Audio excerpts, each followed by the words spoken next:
Welcome to Global World Watch. Please subscribe and press the bell icon for more updates.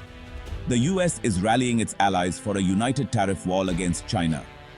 Washington argues China's trade practices create an uneven playing field. The plan: major economies impose tariffs together, amplifying the impact. The US says only a united economic bloc can force real change. The stakes are high, and the world is watching. What does the US want from its allies? Simple: join in imposing tariffs on targeted Chinese sectors like electric vehicles, steel, and semiconductors. The goal is to prevent China from sidestepping American tariffs by exporting elsewhere. In return, the US offers stronger economic partnerships and possible preferential trade treatment. Allies who join could see easier access to the American market. Washington frames this as a chance to build a fairer global trading system, one that rewards innovation, not state dominance. There's also a security angle. The US links economic security with national security, urging allies to reduce reliance on China for critical goods. The COVID-19 pandemic exposed vulnerabilities in global supply chains. The US promises to help build alternative supply chains among friendly nations. But this isn't just a friendly offer, it's a test of allegiance. Neutrality is becoming less viable in this era of great power competition. Economic policies are now foreign policy. The US is leveraging its economic might to rally its friends. The message: join us to protect the international order, or risk being left behind. The pressure is on. Let's look at the incentives the US is offering. Access to the vast American market is a powerful lure. Countries that join the coalition could face fewer trade barriers. The US also promises deeper collaboration on critical technologies like AI, quantum computing, and green energy. The vision: a tech alliance of democracies, pooling resources to out-innovate China. American companies are encouraged to invest in allied nations, shifting supply chains away from China, a strategy called friend-shoring. This means more jobs and growth for partners. Security guarantees are part of the package, especially for Asian allies who rely on the US military umbrella. Economic and military alliances go hand in hand, especially as China's military power grows. The US frames this as more than a trade dispute. It's about shaping the future. Allies are offered a seat at the table to rewrite global trade rules for the 21st century. The current system, Washington argues, wasn't built for a state-driven economy like China's.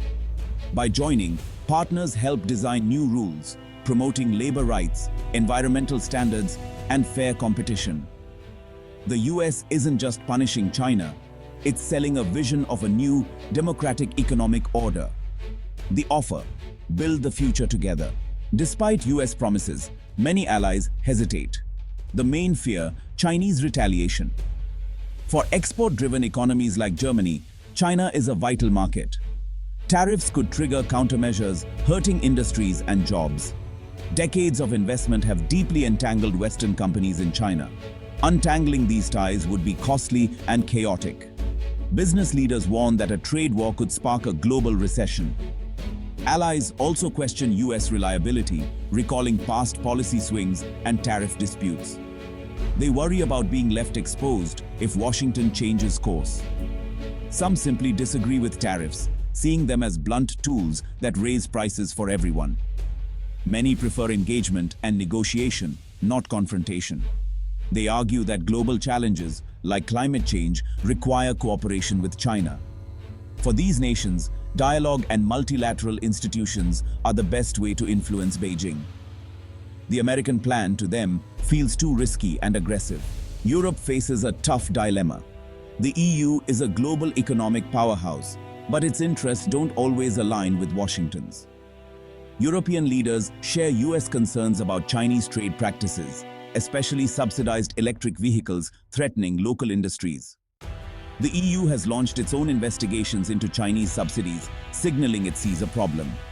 Yet, China is the EU's largest trading partner, especially for giants like Germany. Europe prefers de-risking over decoupling, reducing vulnerabilities without severing ties. The EU seeks strategic autonomy, wanting to chart its own course rather than follow the US lead. some fear being drawn into a US-China rivalry that isn't their own. Eastern European nations lean toward the US, but major economies like Germany and France are more cautious. The EU's likely path targeted measures, not a full-blown tariff coalition. Europe will keep balancing, protecting its interests without provoking a trade war. The continent's response is divided and cautious.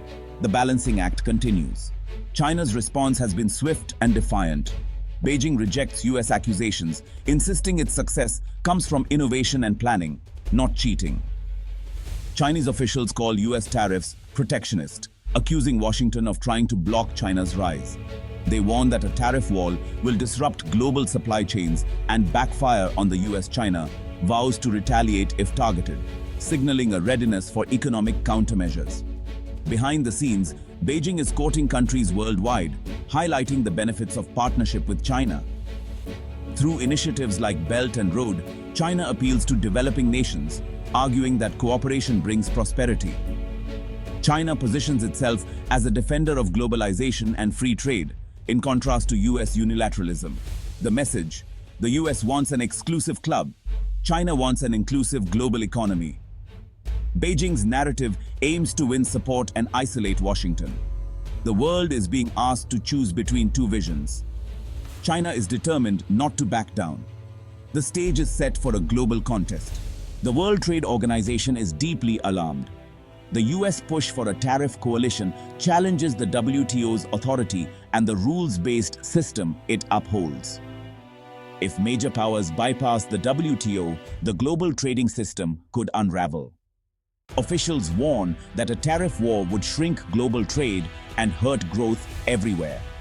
The WTO urges dialogue and the use of its dispute mechanisms, but its own system is weakened.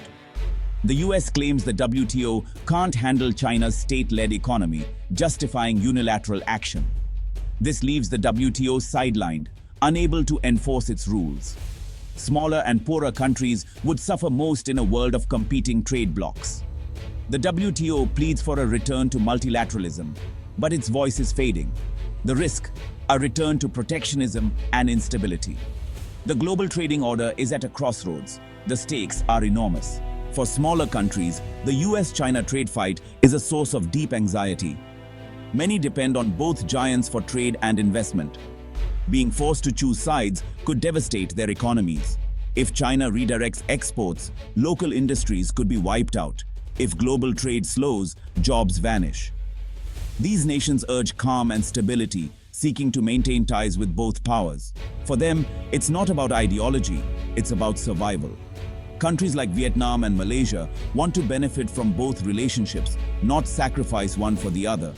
Their strategy: hedge, diversify trade, and avoid taking sides. They join regional pacts and quietly build resilience. Refusing the US coalition isn't siding with China, it's self-preservation. Smaller nations want a stable, predictable trading system. They hope to avoid being collateral damage in a great power showdown. The world stands at a crossroads. The US-China trade dispute is about more than tariffs. It's a battle over the future of the global economy. Nations must choose between renewed multilateralism or a fractured world of rival blocs.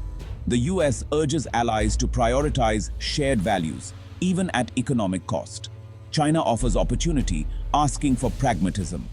The choices made now will shape economies and alliances for decades. Failure to find common ground risks a poorer, more dangerous world. Global challenges, climate change, pandemics, require cooperation, not division. Supply chains would suffer, growth would slow, and conflict risks would rise. The foundation of post-war prosperity, economic integration, is cracking. The coming years will be decisive. Will the US build its coalition?